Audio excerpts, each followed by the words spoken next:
we're going for fluorescent yellow because it's something you don't see a lot of on the lakes I fish at the moment. I noticed last year I was actually catching the odd fish on brightly coloured baits, and I went over to them a bit more and I started catching a few more fish. And what I'm actually going to do is I'm going to use something I've used many years ago. It's pineapple flavouring. It actually worked wonders for me years ago. The gravity mix comes with its own preservatives. I must admit I do quite like preservatives in pop-ups, due to the fact that I can just make myself a tub up and leave it in my bag, rather than trying to remember to take them out of the fridge freezer every time, which I've done before and got down the lake and realised I haven't got them. I'm going to add some the spotted fin super sweet as well. I really want to sort of like boost it up, make it overpowered on the flavour, overpowered on the sweetness. It's literally single hook baits, really high attract. That seems to be what was catching fish last year. So I should go through the steps of how to make the zero gravity pop-up mix with you. Right, well here we go. Spotted fin have kindly given you how to make mix on the side, which is absolutely fantastic. You can obviously tinker with it and do your own sort of things, but it basically, following the instructions, it requires 1 egg. Get that in there.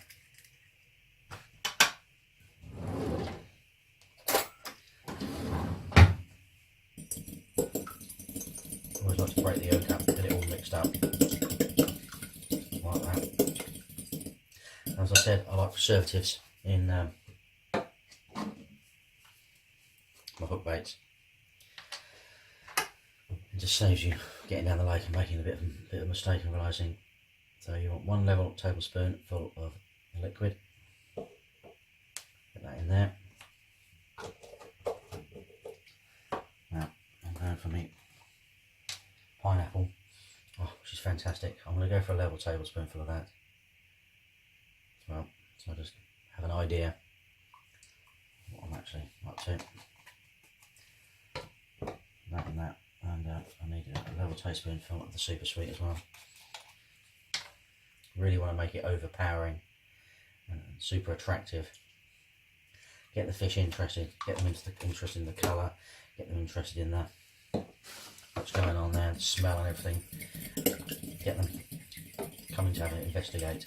You find at the beginning of the season they're very inquisitive about what's going on in their environment, and they'll quite happily just grab and pick things up. Now, you've got to add this as you go.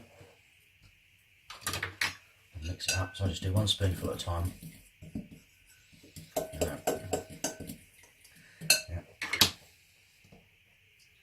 You've got to get the consistency right. There. This flow yellow, I absolutely love it.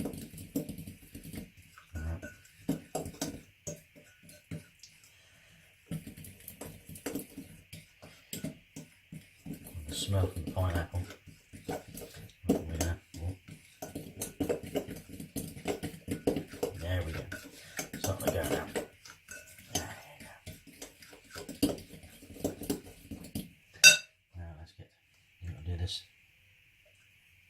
Don't get carried away.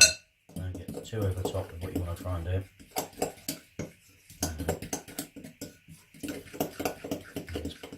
Otherwise, once you've overdone it, you've overdone it. Just do a little bit each time, and you get in there. Once you've done it a couple of times, you can obviously work out roughly how much you need. But you know, eggs do vary in sizes. You be very careful. The last thing you want to be doing is adding water or anything like that. So getting that a little bit more, and then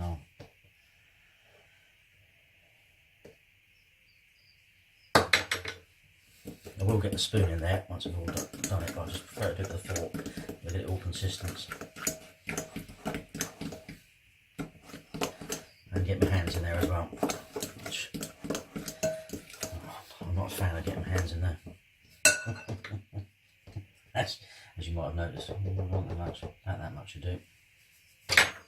So I get into a little hard consistency. Get your hand in there, knead it round, make it into a ball. Yeah, that's looking good. Looking good. Looking good. of that. Try and keep the kitchen as tidy as possible. Careful about that. And get the spoon in. So, the children sort of try and badger me to actually help them do this quite a lot, I must admit. They absolutely love it. Especially bright yellow stuff. The spotted fin do a pink version as well. And they love that as well. Well, I think any time to get my hands in now. Unfortunately I've got no children around today. I'm not a lover of getting my hands in there, as you might have worked out. Somehow.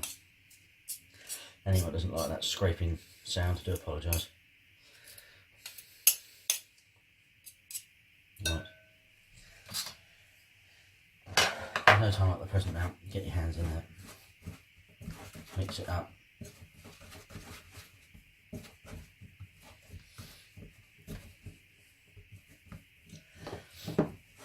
I'd never do two hands, always just do one, and then it gives you the opportunity to a bit more as you go.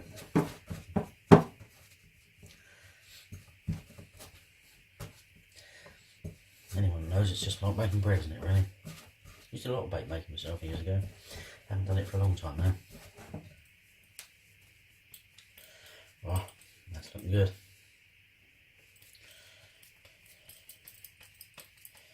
Looking good. Right then.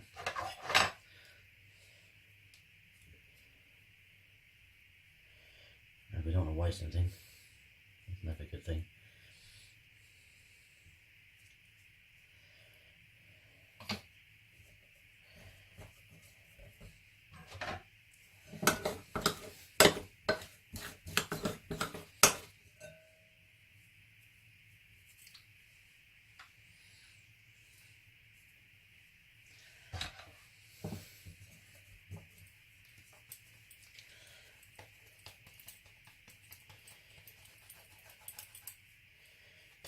It's getting to more as the right consistency. You need a tiny little bit more. Get in there because it's a little bit sticky. A little bit sticky.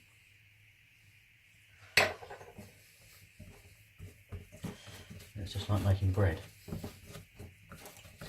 Making dough.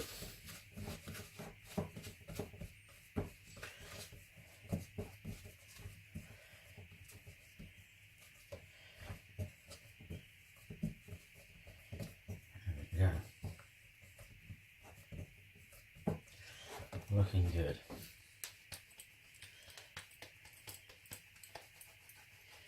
There's a tiny little bit of stickiness in there, but not much now.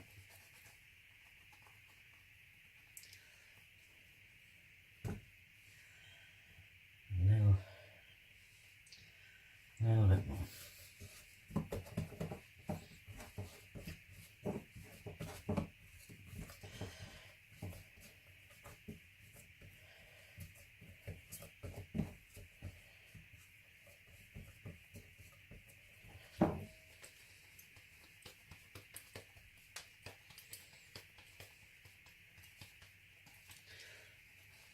That will be perfect. And what I always like to do now, so let's put that on there for a minute and do a little bit of tidying up before the wife comes and gets me, and I'll catch up with you in a moment. Right, so then you then start rolling your baits out into sausages. Done here. I've already started actually. I'm not making baits for I'm not. I like on my hook rates to be more or less sort of hand rolled to a point, so I do use a table, but I just sort of roll them around. I'm not even worried about misshapen things, to be perfectly honest with you. I like a little bit of difference, as I said.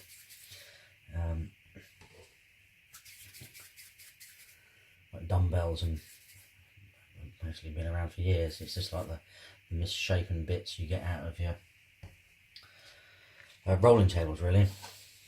I used to make things sort of years ago. That's sort of best described as sort of I used to call them parcels, really.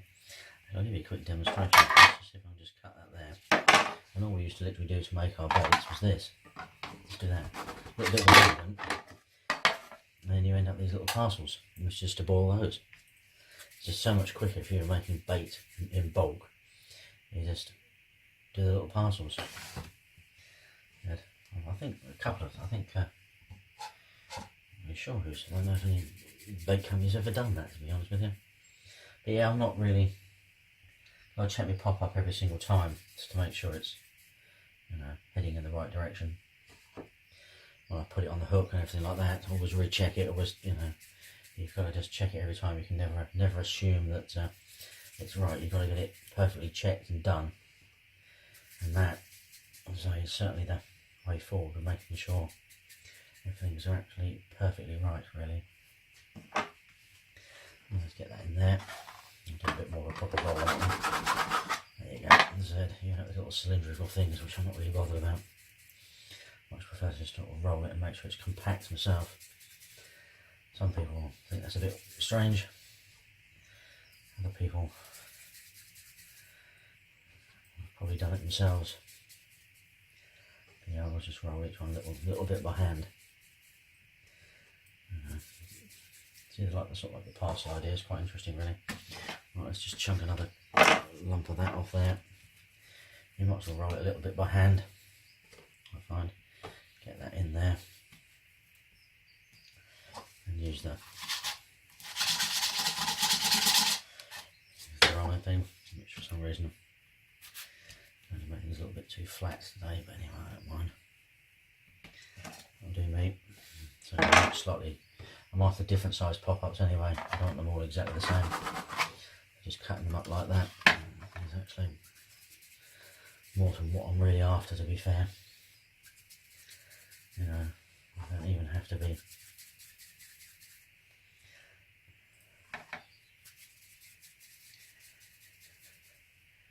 I tend to sort of overboil them to make sure they're really hard, because at the end of the day, the time the fish picks up your hook bait and realises it's not quite the same as anything else or slightly different, if you've got the right rig on and the hook's sharp enough, they're going nowhere other than into your net. Exactly what you want, really. I don't really know why I bothered the rolling time, to be perfectly honest with you, half the time.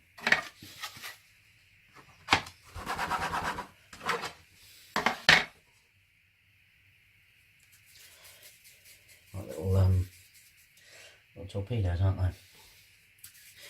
Yeah, we used to call them sort of like parcels, because we used to just squash them down. But you can make up absolutely kilos of bait at night just by doing that. Doing the little parcels.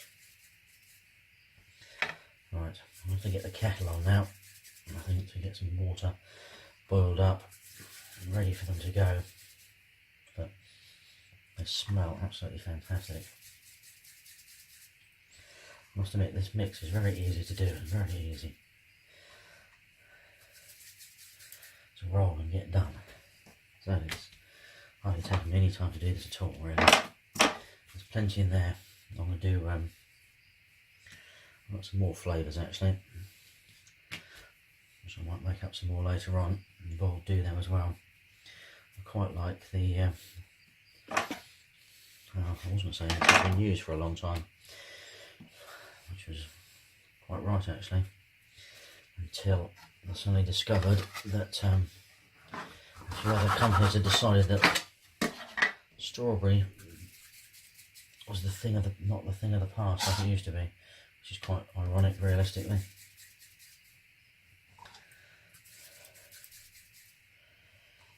I remember fishing Weybridge Pit some years ago, like all queuing up at the gate at the start of the season, all set to get on there.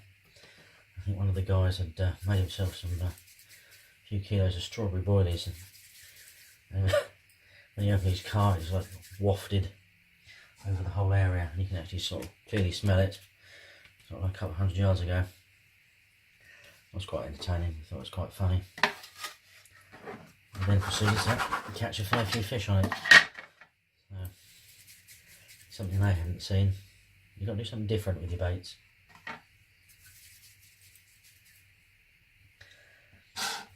this is why I like the spotted fin brand. So, thinking beyond the box. I don't know. Just changing it enough and going in a little different direction. And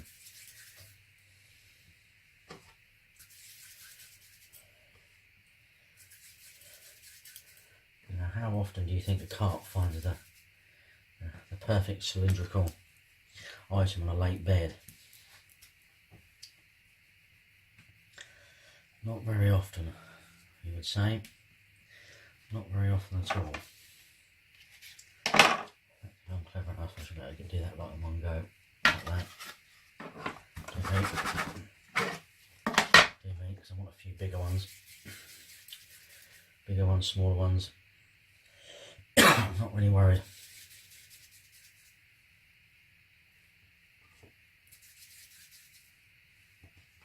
And if you think of a lake bed, what you see in a lake bed, nothing really matches, nothing's really the same.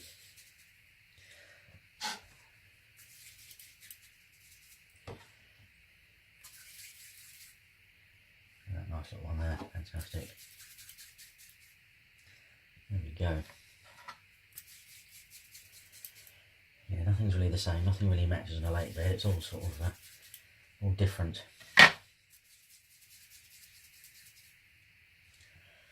So, I'll get some boiling water, get the kettle on, get these in there. I've been meaning to do this for quite a while actually, but fishing has always preoccupied me. But there's a good bit of snow around at the moment, up and down the country. The lakes are mostly all frozen. It's a perfect opportunity to still do something on the fishing front. There you go, that is doing me perfectly. Right, always make sure the water is boiling. You get a lid on there and it'll start boiling. Absolutely perfect. Spotted fin have kindly put on their tub the boiling time for each size, which obviously for me, as I've gone and done something very weird, it's not quite the same. So I've just sort of like conjured up my own time roughly in the middle. I generally sort of do it for 2 minutes 30 seconds for 15mm boilies. I've got the odd random one that are going to be a little bit bigger. So what I try and do is on the bigger ones, I bung them in first of all. I'll sort of divide things up a little bit. It's not sort of too bad. But they're never all going to go in the pan at the same time. Well, they more or less do, if you're quite clever. Got my clock there, and I always try and do it on the minute as we go. So we are busy boiling away. We're now coming up to almost a minute. All I do is I pick up a little bit of cloth, let them all go in there, put the lid on for a few seconds just to make sure the water keeps boiling. I've got to keep it on the time as we go.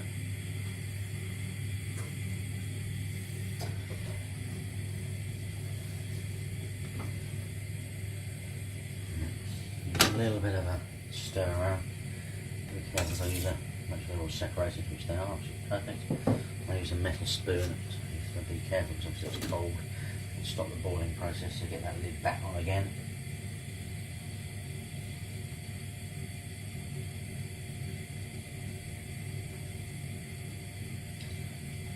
Still, as soon as they start boiling, you have to more or less start the clock, but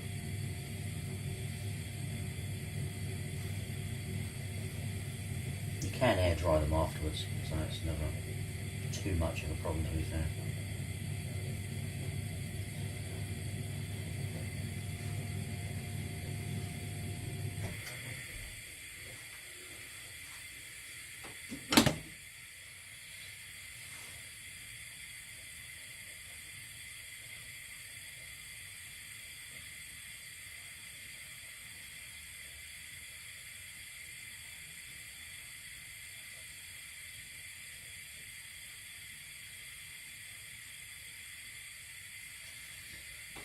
there now, nicely bubbling away.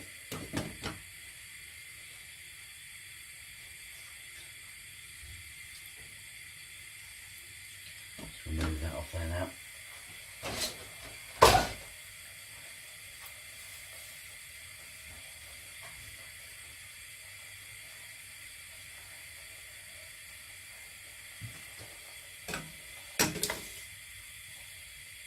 Little puff balls, aren't they? Absolutely fantastic.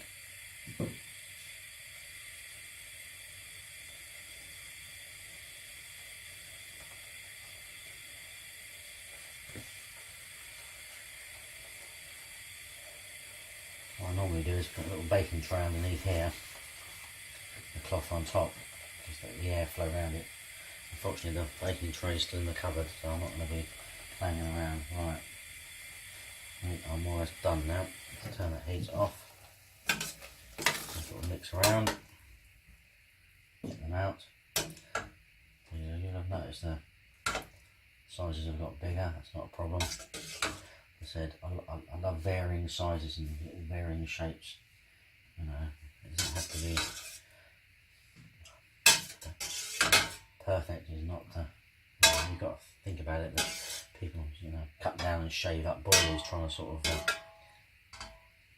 get the perfect, you know, random shapes, which is what you really need.